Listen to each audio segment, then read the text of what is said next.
Olá, seja bem-vindo. Pode chegar, vamos juntos conferir o que foi destaque no Brasil e no mundo nesta semana. A Confederação Nacional da Indústria publicou os números de junho. Segundo os dados da CNI, a indústria teve alta no faturamento, no emprego e nos salários. Vamos conferir. As altas nas indústrias foram mostradas na pesquisa Indicadores Industriais relativa ao mês de junho, divulgada pela Confederação Nacional da Indústria. Os dados refletem um ambiente econômico mais favorável para a indústria de transformação, que atingiu o ponto mais alto de 2022. Segundo a pesquisa, ela ainda enfrenta dificuldade para conseguir aumentar a produção, mas na medida em que a atividade econômica se recupera, tem obtido avanços graduais. Além disso, o segmento tem conseguido contornar ou minimizar as dificuldades relacionadas ao fornecimento de insumos e matérias-primas. Na comparação com maio, os indicadores industriais apontam ainda uma alta do faturamento real da indústria de transformação de 0,9%. Este foi o segundo aumento consecutivo, levando o índice para o maior patamar do ano. Ainda segundo os dados, o faturamento chegou ao mesmo nível de um ano atrás, ficando apenas 0,1% abaixo do índice de junho de 2021. Já com relação aos empregos, foi registrado um avanço de 0,4%. A pesquisa mostrou também que as horas trabalhadas na produção se mantiveram estáveis em junho após o avanço de maio, ou seja, próximo ao do começo de 2022 e acima do praticado em 2021. Nesta semana, o Senado aprovou regras trabalhistas alternativas para vigorar em períodos de calamidade pública no Brasil. Entre essas regras estão férias antecipadas e o teletrabalho.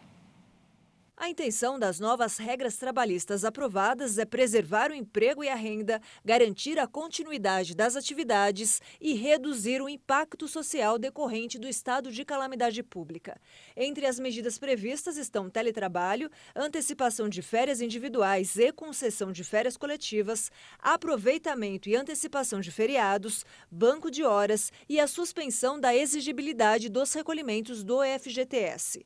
As regras previstas no texto valem para o estado de calamidade decretado em âmbito nacional ou estadual e municipal, com reconhecimento pelo governo federal. O relator citou como exemplo as enchentes ocorridas no início do ano, que prejudicaram vários municípios, e afirmou que é preciso ter uma pronta fórmula que possa ser adotada em situações como essas.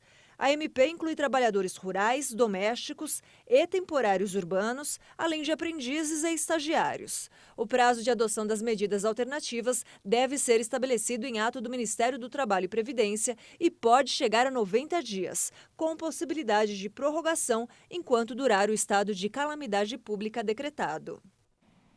Um levantamento mostrou que, durante a pandemia, o Brasil registrou um aumento de 5% nas coletas de leite materno.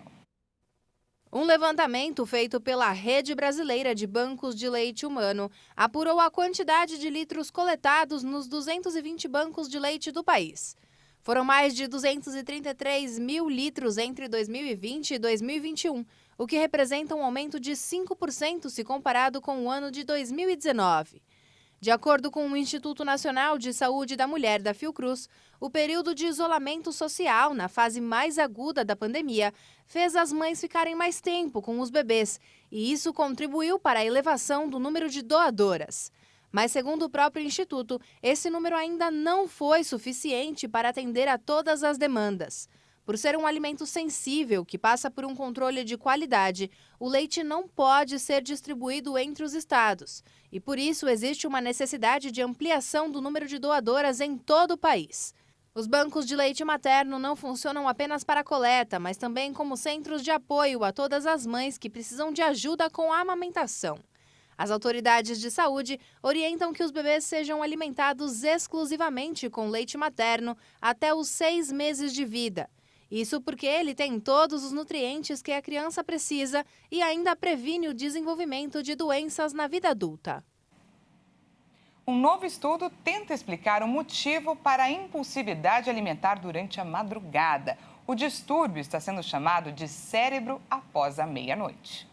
Em um artigo publicado recentemente na revista científica Frontiers in Network Psychology, a equipe da Universidade de Harvard sugere que ficar acordado durante a noite causa mudanças neurofisiológicas no cérebro que alteram a maneira como interagimos com o mundo, especialmente em ações relacionadas ao processamento de recompensas, controle de impulso e processamento de informações. A hipótese, que ainda precisa ser testada e comprovada, é derivada de pesquisas anteriores que mostram que a influência do horário na atividade neural em nossos cérebros muda ao longo das 24 horas. O cérebro após a meia-noite ainda é apenas uma hipótese que precisa ser comprovada.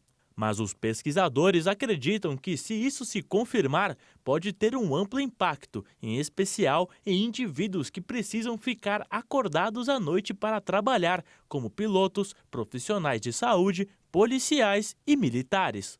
Essas pesquisas também podem levar à descoberta de novas estratégias para reduzir crimes violentos, transtornos por uso de substâncias, suicídios e outros comportamentos prejudiciais. E olha só essa descoberta. Pela primeira vez, cientistas brasileiros detectaram uma proteína que consegue impedir a evolução do câncer de pâncreas, considerado um dos mais letais.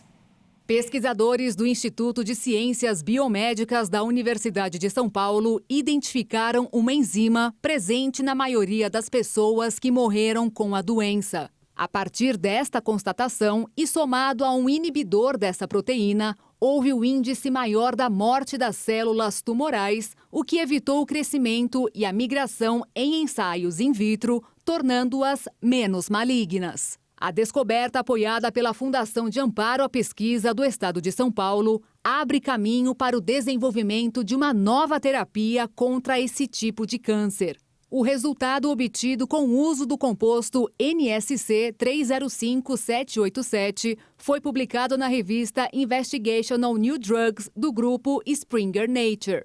Foram analisados uma base de dados que reúne informações do material genético de mais de 20 mil pacientes com 33 tipos de câncer. Com isso, pôde ser identificado que a maioria dos pacientes com câncer de pâncreas com alta quantidade da proteína esrina morria de 2 a 5 anos após os surgimentos dos tumores. De acordo com a pesquisa, essa constatação chamou a atenção para realizar testes com um composto que é um inibidor da esrina, já que se trata de um dos cânceres mais letais e tem poucas opções terapêuticas, sendo aplicado em 3 modelos celulares de câncer de pâncreas e se mostrou capaz de impedir a ativação da proteína.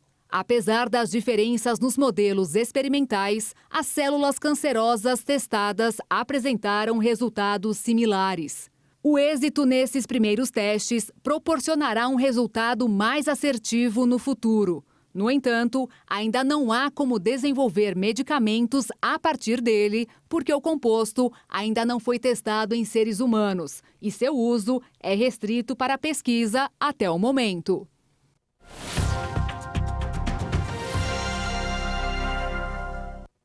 Agora a gente fala sobre terapia de reposição hormonal. Esse tratamento é indicado durante a menopausa e tem o objetivo de repor os níveis de hormônios que estão circulando em menor concentração no corpo nessa faixa etária, impactando diretamente na qualidade de vida. Estamos falando do estrógeno e da progesterona, no caso das mulheres, e da testosterona, no caso dos homens. Para se ter uma ideia, durante a transição para a menopausa nas mulheres e andropausa nos homens, a produção dessas substâncias pode diminuir em mais de 90%. Para falar sobre o assunto, eu chamo aqui a doutora Valéria Goulart, que é médica nutróloga. Um bom dia para a senhora. Seja muito bem-vinda, doutora. Bom dia, muito obrigada pela oportunidade. Então, já vou começar com a primeira pergunta. Quando a reposição hormonal é indicada e quais os tipos? Bom, a reposição hormonal é indicada principalmente ou o homem ou a mulher quando já começa a ter um declínio, né? Existe uma faixa etária, né? Uma idade principalmente a partir de 47, 48 anos. Tem mulheres que às vezes entram até em menopausa antes, né? e já está praticamente há 1 ano sem menstruar, com vários sintomas, calores, cansaço, irritabilidade. Quando você faz a dosagem hormonal, já tem alteração, tanto o estrógeno, progesterona, LH, FSH, e testosterona, principalmente nos homens. E aí você já começa a fazer essa terapia de reposição. Tem vários tipos de terapia. Existe em forma de gel, de adesivo, de implante, oral e transdérmico, que seria como se fosse um creme que você passa na pele. E dependendo muito da terapia hormonal, é onde que vai ter melhor eficácia e cada pessoa às vezes vai se adaptar a um. E existe até injetável, intramuscular, que às vezes alguns homens vão fazer o uso desse tipo de terapia. Algumas das polêmicas que rondam o tratamento estão relacionadas a possíveis efeitos colaterais que a reposição das substâncias pode trazer, como o aumento do risco de cânceres, principalmente o câncer de mama, AVC e doença venosa tromboembólica. Eu gostaria que você falasse, doutora, sobre os riscos e para quem a terapia hormonal é contraindicada. Bom, a terapia hormonal ela é maravilhosa para as pessoas, tem que ser indicado, tem que ter um profissional que entenda o que está fazendo, né? Então, é muito importante procurar um médico que ele faça a reposição adequada, que peça os exames e que vê os sintomas dos pacientes. E assim, a pessoa melhora a qualidade de vida, a mulher melhora a libido, pique, energia, disposição, memória, o homem também, que às vezes o homem vai ficando nervoso, ansioso, a memória já começa a piorar rendimento no trabalho. Então é fantástico a terapia de reposição, porque vai simular conforme a gente era quando eram jovens, tínhamos hormônios ótimos, e isso é muito importante para melhorar, inclusive, qualidade de pele e qualidade de vida. Existem alguns casos que existem contraindicação, né? Então, por isso tem que ser avaliado, cada caso é um caso, né?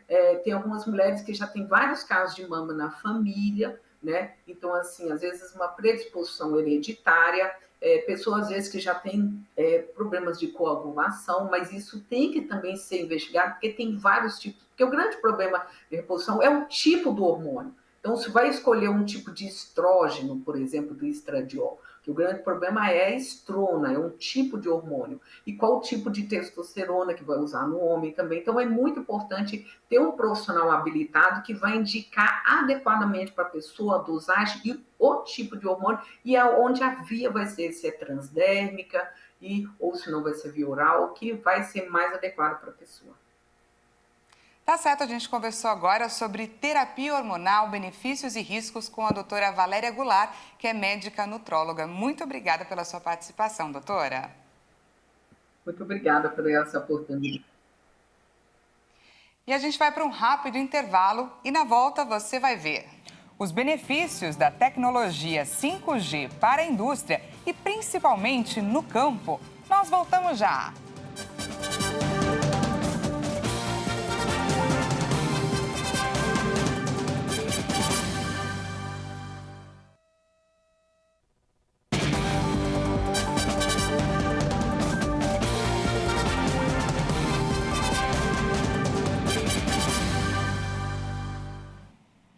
Seja bem-vindo mais uma vez, estamos de volta e agora vamos falar sobre a tecnologia 5G.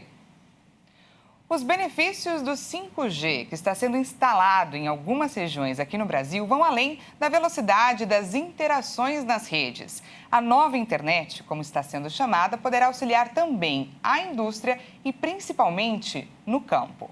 Graças ao 5G, a indústria 4.0 está pronta para dar um salto no uso de inteligência artificial e realidade aumentada. Por exemplo, na indústria automobilística, os robôs serão capazes de operar em tempo real a linha de montagem dos carros. E são precisamente essas as características da nova conectividade, que entrega uma maior velocidade, menor quantidade de atraso nas informações e, principalmente, uma alta densidade de processamento. Dessa forma, permite melhorar o controle da produção, deixando os processos mais eficientes e utilizando energia, materiais e infraestrutura de forma estratégica. Mas se engana quem acha que o 5G só trará benefícios para a indústria. A tecnologia mudará especialmente a forma como o agronegócio é estabelecido, alavancando ainda mais o setor.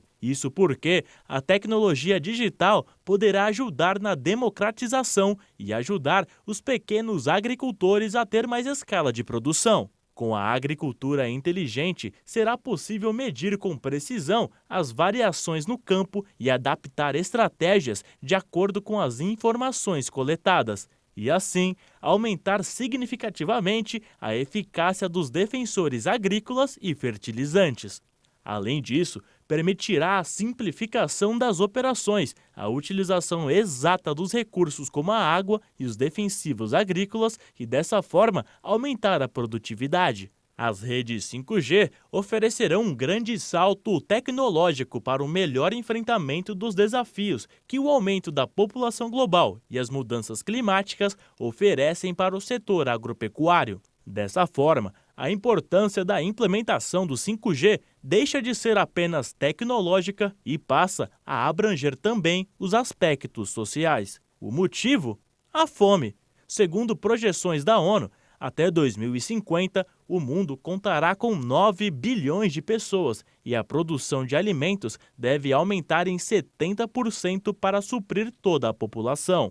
Como o Brasil tem um papel relevante na produção alimentar mundial, a chegada do 5G agora fará com que, de certa forma, o agronegócio produza e exporte ainda mais, facilitando a distribuição ao resto do mundo.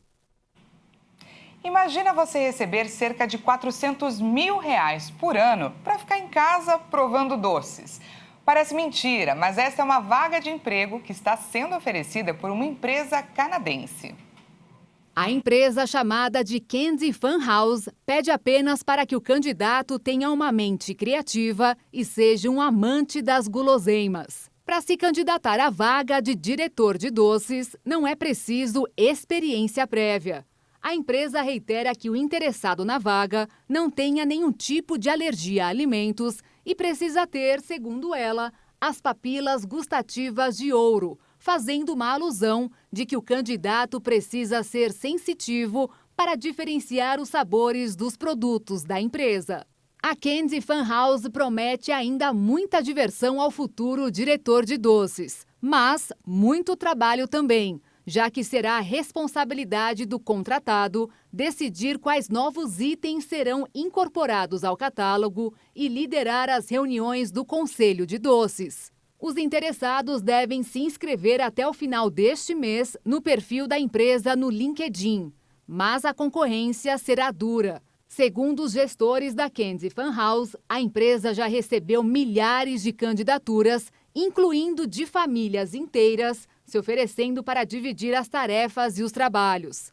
Além do salário de $100 mil canadenses anuais, cerca de R$400 mil, o futuro funcionário terá direito a um plano odontológico, isso porque terá que provar pelo menos 3.500 doces por mês.